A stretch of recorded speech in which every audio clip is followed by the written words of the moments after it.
Every town has places no one should linger after dark. For Marcus, it was the laundromat at the end of a dead street. But he discovered some loads should never be washed. Welcome back, everyone, to Stories That Shouldn't Be Told. Tonight's episode is about a graveyard shift, a woman who should not exist, and a wash cycle that never ends.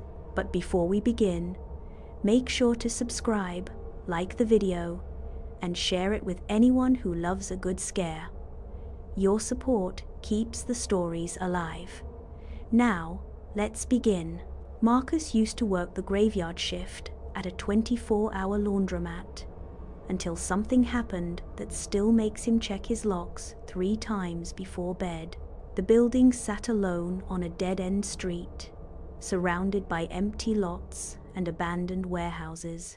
Most nights, Marcus would see maybe 2 customers, usually tweakers or insomniacs who avoided eye contact. It was 2:47 a.m. when the lights started flickering.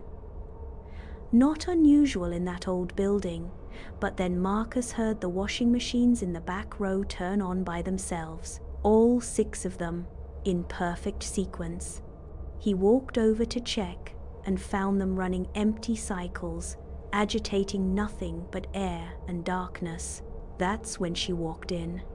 Tall, gaunt woman in a hospital gown that was stained with something dark. Her feet were bare and left wet prints on the linoleum, even though it wasn't raining outside. She moved wrong, like her joints bent in directions they shouldn't. When she looked at Marcus, he saw her pupils were completely dilated, black holes in yellowed whites. She dragged a garbage bag behind her, leaving a trail of liquid that smelled like copper and rot. The bag was heavy, bulging with odd shapes that shifted as she pulled it. She loaded it into the machine directly in front of Marcus, never breaking eye contact. Her mouth never moved, but Marcus could hear her voice inside his head, whispering things in a language that made his teeth ache. The washing machine began its cycle, and immediately the water turned black. Not dirty black, but void black, like it was absorbing light itself.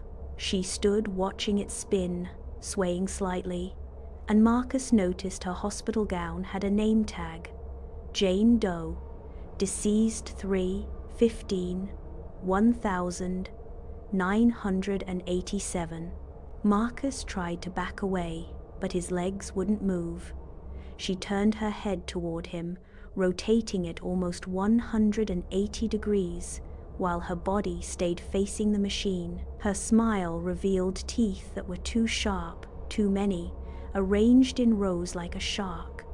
She whispered that she'd been waiting so long for someone to help with her washing. The machine started making sounds no machine should make.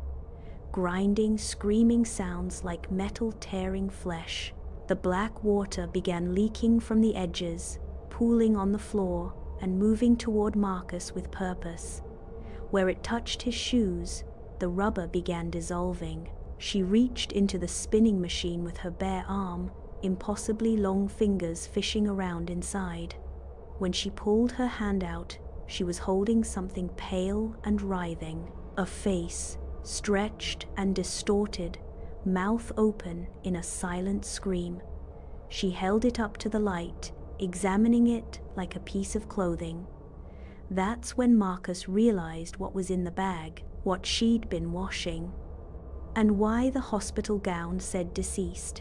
Marcus finally found his voice and screamed. She cocked her head at the sound, curious, then opened her mouth wider than humanly possible and screamed back. Her voice shattered every window in the building. The fluorescent lights exploded in showers of sparks. In the darkness, Marcus could see her eyes glowing like a cat's. The washing machines all stopped at once.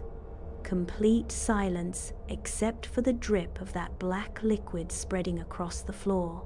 She was gone, but the smell remained, decay and chemicals, and something sweet that made Marcus gag. Marcus ran outside and called the police from his car. When they arrived, they found the building empty and clean. No broken windows, no black water, no wet footprints. The surveillance footage showed only Marcus, alone, screaming at empty machines in a perfectly normal laundromat. But they couldn't explain the smell that lingered for weeks, or why every washing machine in the building had to be replaced after they were found filled with a substance the lab couldn't identify.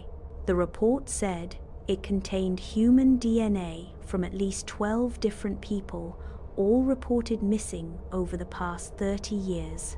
The building was demolished 2 months later. The construction crew quit after 3 workers reported seeing a woman in a hospital gown standing in the rubble at night, still holding that garbage bag, still searching for someone to help with her eternal wash cycle. Marcus works day shifts now at a grocery store. For months, everything seemed normal. The memories of that night at the laundromat began to fade, becoming more like a bad dream than reality. He started sleeping better, stopped checking locks obsessively, and almost convinced himself it had all been stress-induced hallucinations. Then his manager asked him to cover a night shift. Just one night, the overnight stocker had called in sick, and they desperately needed someone. Marcus hesitated at first, but it had been 8 months since the incident. He needed the overtime pay, and honestly, he was starting to feel foolish about his fears. Maybe it really had all been in his head. The grocery store felt different at night. The fluorescent lights hummed louder, casting harsh shadows between the aisles. Marcus tried to focus on his work, restocking shelves and organizing inventory. Around 2 a.m., he was in the cereal aisle when he heard a sound that made his blood freeze.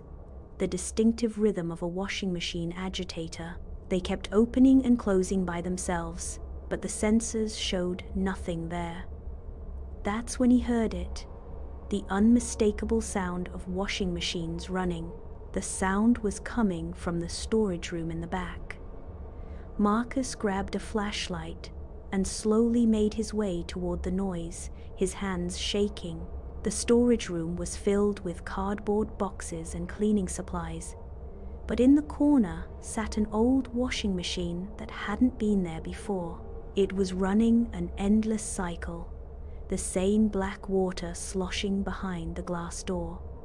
Next to it stood the woman in the hospital gown, her back turned to Marcus. She was folding something from a laundry basket, her movements mechanical and repetitive. When she heard his footsteps, she slowly turned around, that same shark-toothed smile spreading across her face. "Marcus," she said in that voice that came from inside his head, "you never finished helping me with my washing." He ran faster than he ever had in his life, not stopping until he reached his car. When the police investigated, they found no washing machine, no woman, just an empty storage room.